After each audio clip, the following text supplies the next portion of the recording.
بیمار شہزادی۔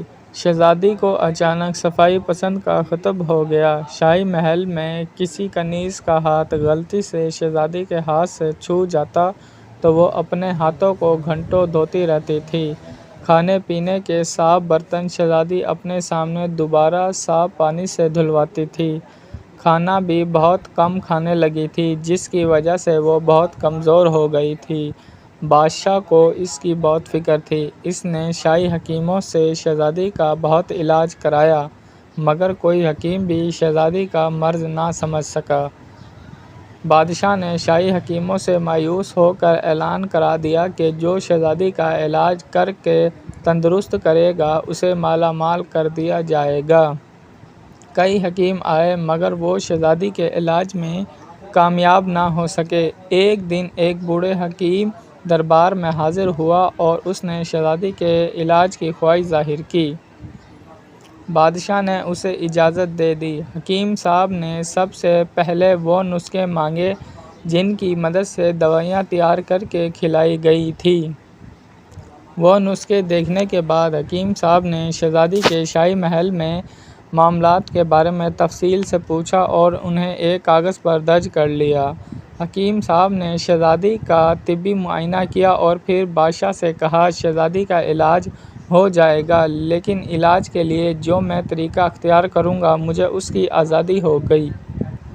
بادشاہ نے حامی بھر لی۔ حکیم صاحب کے حکم پر شہزادی کو ایک کرسی پر بٹھا کر اس کے ہاتھ پاؤں کرسی سے باندھ دیے گئے۔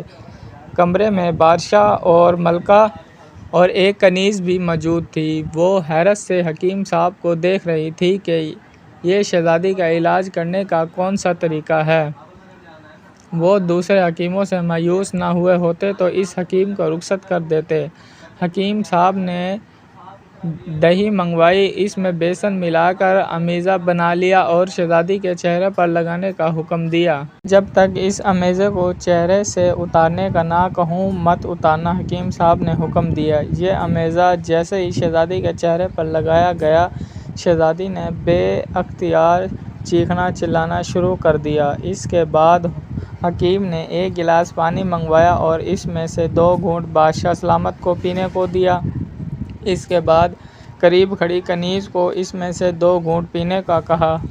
پھر حکیم صاحب نے بچا ہوا مشروب شہزادی کو پلانا چاہا۔ شہزادی نے وہ پانی پینے سے انکار کر دیا۔ حکیم صاحب شہزادی کو زبردستی وہ پانی پلانے لگے۔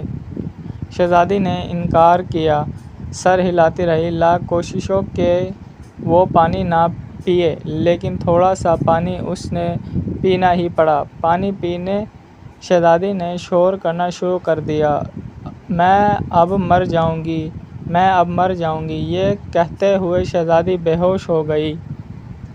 شہزادی کی رسیاں کھول کر اسے کمرے میں پہنچا دیا جائے۔ حکیم صاحب نے کہا، جب تک شہزادی خود بیدار نہ ہو کوئی اسے نہ جگائے۔ شہزادی جب نیند سے بیدار ہوئی تو وہ خود کو تندرست محسوس کر کے حیران رہ گئی۔ اب حکیم صاحب روزانہ شہزادی کو مختلف دوائیاں کھلاتے تاکہ اس کی طاقت بحال ہو جائے۔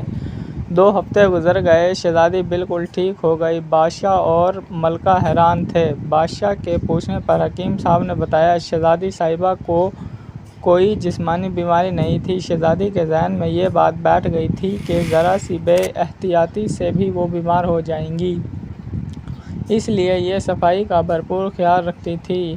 حد یہ کہ کسی سہیلی یا کنیز کا ہاتھ لگنے پر شہزادی صاحبہ خوف زدہ ہو جاتی اور گھنٹوں اپنے ہاتھ دھوتی کہ ان کے ہاتھ پر جو گندگی لگ گئی ہے اسے صاف کرنا ہے، ورنہ یہ چیز انہیں بیمار بھی کر سکتی ہے۔ نفاست پسندی کے سبب یہ ذہنی الجھن کا شکار ہو گئی تھی۔ میں نے شہزادی صاحبہ کو زبانی طور پر سمجھایا کہ صفائی اچھی بات ہے، لیکن حد سے زیادہ نفاست پسندی نقصان دہ ہے، اور یہ بات میں شہزادی صاحبہ کو سمجھانے میں کافی حد تک کامیاب ہو رہا ہوں۔ میں نے شہزادی صاحبہ کو ایسی دوا بھی دی ہے جس سے انہیں تیز بھوک لگے گی اور کھانا کھانے پر مجبور ہو جائیں۔ اب شہزادی صاحبہ ذہنی طور پر صحت مند ہو گئی۔ ہاتھ چھونے پر اب یہ اپنے ہاتھ نہیں دھوتی۔ بادشاہ اور ملکہ صاحب کے طریقۂ علاج پر بہت خوش ہوئے، اس لیے انہوں نے حکیم صاحب کو مالا مال کر دیا اور شاہی حکیموں میں شامل کر لیا۔